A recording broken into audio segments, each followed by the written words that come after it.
श्री सुखदेव जी ने कहा, बुद्धि के द्वारा पिछले अध्याय में वर्णित रीति से निश्चय करके तथा मन को हृदय देश में स्थिर करके वह गजराज अपने पूर्व जन्म में सीख कर कंठस्थ किए हुए सर्वश्रेष्ठ एवं बार बार दोहराने योग्य निम्नलिखित स्रोत का मन ही मन पाठ करने लगा। गजेंद्र यानी गजराज कहते हैं, मन ही मन जिनके प्रवेश करने पर ये जड़ शरीर और मन आदि भी चेतन बन जाते हैं। ओम शब्द के द्वारा लक्षित तथा संपूर्ण शरीर में प्रकृति एवं पुरुष रूप में प्रविष्ट हुए उन सर्वसमर्थ परमेश्वर को हम मन ही मन नमन करते हैं,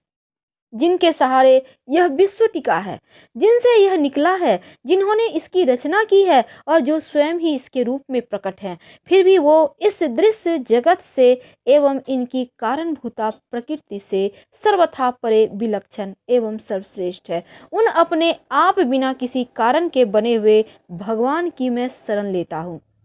अपने संकल्प शक्ति के द्वारा अपने ही स्वरूप में रचे हुए और इसीलिए सृष्टि काल में प्रकट एवं प्रलय काल में उसी प्रकार अप्रकट रहने वाले इस शास्त्र प्रसिद्ध कार्य कारण रूप जगत को जो अकुंठित दृष्टि होने के कारण साक्षी रूप में देखते रहते हैं, उनसे लिप्त नहीं होते, वे चक्षु आदि प्रकाशकों के भी परम प्रकाशक प्रभु मेरी रक्षा करें। समय के प्रवाह से संपूर्ण लोकों के एवं ब्रह्मादि लोकपालों के पंचभूत में प्रवेश कर जाने पर तथा पंचभूतों से लेकर महत्व पर्यंत संपूर्ण कारणों के उनकी परम करुणा स्वरूप प्रकृति में लीन हो जाने पर उस समय दुर्योग्य तथा अपार अंधकार स्वरूप प्रकृति ही बच रही थी। उस अंधकार के परे अपने परम ध्यान में जो सर्वव्यापक भगवान सब ओर प्रकाशित हुए रहते हैं, वे प्रभु मेरी रक्षा करें। भिन्न भिन्न रूपों में नाट्य करने वाले अभिनेता के वास्तविक स्वरूप को जिस प्रकार साधारण दर्शक नहीं जान पाते, उसी प्रकार सत्व प्रधान देवता तथा ऋषि भी जिनके स्वरूप को नहीं जानते, फिर दूसरा साधारण जीव तो कौन जान और वर्णन कर सकता है। वे दुर्गम चरित्र वाले प्रभु मेरी रक्षा करें। आसक्ति से सर्वदा छूटे हुए संपूर्ण प्राणियों में आत्मबुद्धि रखने वाले सबके अकारण हेतु एवं अतिशय साधु स्वभाव मुनिगण जिनके परम मंगलमय स्वरूप का साक्षात्कार करने की इच्छा से वन में रहकर अखंड ब्रह्मचर्य आदि अलौकिक व्रतों का पालन करते हैं, वे प्रभु ही मेरी गति हैं। जिनका हमारी तरह कर्मवश ना तो जन्म होता है, ना जिनके द्वारा अहंकार प्रेरित कर्म ही होते हैं, जिनके निर्गुण स्वरूप का ना तो कोई नाम है न रूप है, फिर भी समयानुसार जगत की दृष्टि एवं प्रलय संहार के लिए स्वेच्छा से जन्म आदि को स्वीकार करते हैं, उन अनंत शक्ति संपन्न एवं ब्रह्म परमेश्वर को नमस्कार है। उन प्राकृत आकार रहित एवं अनेकों आकार वाले अद्भुत कर्मा भगवान को बारंबार नमस्कार है। स्वयं प्रकाश एवं सबके साक्षी परमात्मा को नमस्कार है। उन प्रभु को जो नम वाणी एवं चित्त वृत्तियों से भी सर्वथा परे हैं, बार बार नमस्कार है। विवेकी पुरुष के द्वारा सत्व गुण विशिष्ट निवृत्ति धर्म के आचरण से प्राप्त होने योग्य मोक्ष सुख की अनुभूति रूप प्रभु को नमस्कार है। सत्व गुण को स्वीकार करने वाले शांत, रजोगुण को स्वीकार करके घोर एवं तमोगुण को स्वीकार करके मूढ़ से प्रतीत होने वाले भेद रहित अतएव सदा समभाव से स्थित ज्ञान धन प्रभु को नमस्कार है। शरीर, इंद्रिय आदि के समुदाय रूप संपूर्ण पिंडों के ज्ञाता, सबके स्वामी एवं साक्षी रूप आपको नमस्कार है। सबके अंतर्यामी प्रकृति के भी परम कारण किंतु स्वयं कारण रहित प्रभु को नमस्कार है। संपूर्ण इंद्रियों एवं उनके विषयों के ज्ञाता, समस्त प्रतीतियों के कारण रूप संपूर्ण जड़ प्रपंच सबकी मूलभूता अविद्या के द्वारा सूचित होने वाले तथा संपूर्ण विषयों में अविद्या रूप से भासने वाले आपको नमस्कार है। सबके कारण किंतु स्वयं कारण रहित तथा कारण होने पर भी परिणाम रहित होने के कारण अन्य कारणों से विलक्षण कारण आपको बारंबार नमस्कार है। संपूर्ण वेदों एवं शास्त्रों के परम तात्पर्य मोक्ष रूप एवं सर्वश्रेष्ठ पुरुष परम गति भगवान को नमस्कार है, जो त्रिगुण रूप कांडों में छिपे हुए ज्ञान रूप अग्नि है। उक्त गुणों में हलचल होने पर जिनके मन में सृष्टि रचने की ब्रह्म वृत्ति जागृत हो उठती है तथा आत्म तत्व की भावना के द्वारा विधि निषेध रूप शास्त्र से ऊपर उठे हुए ज्ञानी महात्माओं में जो स्वयं प्रकाशित हो रहे हैं, उन प्रभु को मैं नमस्कार करता हूँ। मुझ जैसे शरणागत पशु तुल्य जीवों की अविद्या रूप फांसी को सदा के लिए पूर्ण रूप से काट देने वाले, अत्यधिक दयालु एवं दया करने में कभी आलस्य न करने वाले नित्य मुक्त प्रभु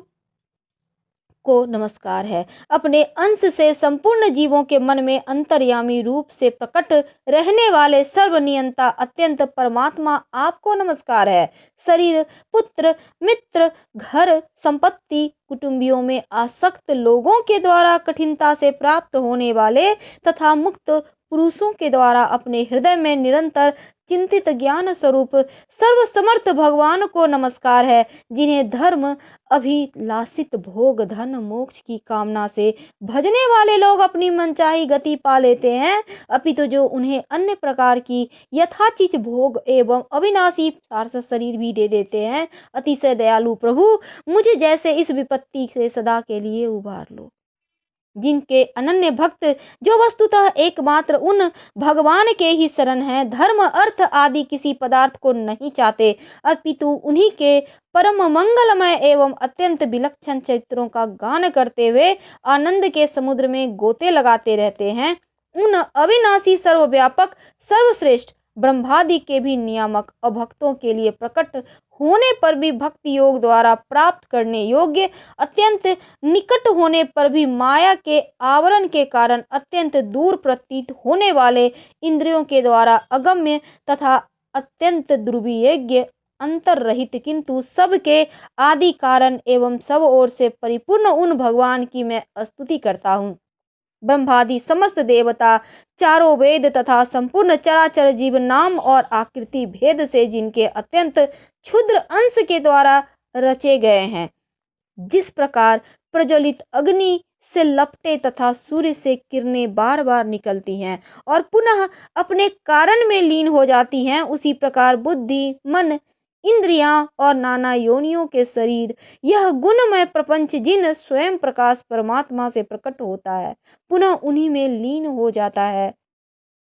वे भगवान ना तो देवता हैं, न असुर हैं, न मनुष्य हैं, न तिर्यक मनुष्य से नीची पशु पक्षी आदि किसी योनि के प्राणी हैं, ना वे स्त्री हैं, न पुरुष हैं, न नपुंसक ही हैं, और ना वे कोई ऐसे जीव हैं जिनका ना इन तीनों ही श्रेणियों में समावेश हो सके। ना वे गुण हैं, न कर्म, न कार्य, ना तो कारण। सबका निषेध हो जाने पर जो कुछ बचा रहता है वही उनका स्वरूप है और वे ही सब कुछ हैं। ऐसे भगवान मेरे उद्धार के लिए आविर्भूत हो। मैं इस ग्रह के चंगुल से छूटकर जीवित नहीं रहना चाहता, क्योंकि भीतर और बाहर सब ओर से अज्ञान से ढके हुए इस हाथी के शरीर से मुझे क्या लेना है। मैं तो आत्मा के प्रकाश को ढक देने वाले उस अज्ञान की निवृत्ति चाहता हूँ, जिसका कालक्रम से अपने आप नाश नहीं होता, अपितु भगवान की दया से अथवा ज्ञान के उदय से होता है। इस प्रकार मोक्ष का अभिलाषी मैं विश्व के रचयिता, स्वयं विश्व के रूप में प्रकट तथा विश्व से सर्वथा परे विश्व की खिलौना बनाकर खेलने वाले, विश्व में आत्म रूप से व्यापक, अजन्मा, सर्वव्यापक एवं प्राप्त वस्तुओं में सर्वश्रेष्ठ श्री भगवान को केवल प्रणाम ही करता हूँ। उनकी शरण में हूँ,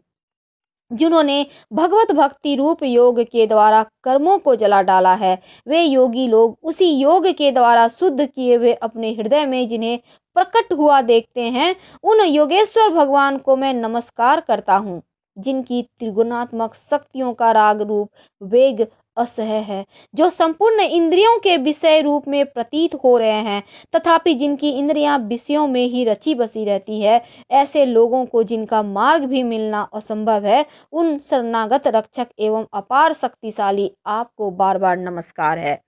जिनकी अविद्या नामक शक्ति के कार्य रूप अहंकार से ढके हुए अपने स्वरूप को यह जीव जान नहीं पाता। उन अपार महिमा वाले भगवान की मैं शरण आया हूँ। सुखदेव जी कहते हैं, जिसने पूर्वोक्त प्रकार से भगवान के भेद रहित निराकार स्वरूप का वर्णन किया था, उस गजराज के समीप जब ब्रह्मा आदि कोई भी देवता नहीं आए, जो भिन्न भिन्न प्रकार से विशिष्ट विग्रहों को भी अपना स्वरूप मानते हैं, तब साक्षात श्री हरि, जो सबके आत्मा होने के कारण सर्ववेद स्वरूप है, वहां प्रकट हो गए। उपर्युक्त गजराज को जो उस प्रकार दुखी देखकर तथा उनके द्वारा पढ़ी हुई स्तुति को सुनकर सुदर्शन चक्रधारी जगदाधर भगवान इच्छा स्वरूप वेग वाले गरुड़ जी के पीठ पर सवार होकर स्तवन करते हुए देवताओं के साथ तत्काल उस स्थान पर आ पहुंचे जहां वह हाथी था। सरोवर के भीतर महाबली ग्रह के द्वारा पकड़े जाकर दुखी हुए उस हाथी के आकाश में गरुड़ की पीठ पर सवार चक्र उठाए हुए भगवान श्री हरि को अपनी ओर आते देखकर अपनी सूंड को, जिसमें उसने पूजा के लिए कमल का एक फूल ले रखा था, ऊपर उठाया और बड़ी ही कठिनाई से सर्वपूज्य भगवान नारायण आपको प्रणाम है, यह वाक्य कहा। उसे पीड़ित देखकर अजन्मा श्री हरि एकाएक गरुड़ को छोड़कर नीचे झील में उतर आते हैं। दया से प्रेरित होकर ग्रह सहित उस गजराज को तत्काल झील से बाहर निकाल लाए और देवताओं के देखते देखते चक्र से मुंह को चीरकर उसके चंगुल से हाथी को उबार लिया।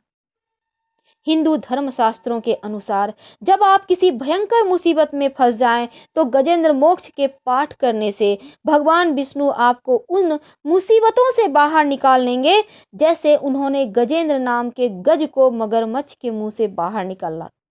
गजेंद्र मोक्ष के पाठ करने से कर्ज से मुक्ति भी मिलती है और पितृदोष से मुक्ति भी मिलती है। गजेंद्र मोक्ष स्तोत्र का पाठ सबसे अच्छा लाभ पाने के लिए आप कभी भी दिल से कीजिए। सबसे अच्छा है सुबह करें, कभी भी कर सकते हैं, कोई दिक्कत नहीं है। हर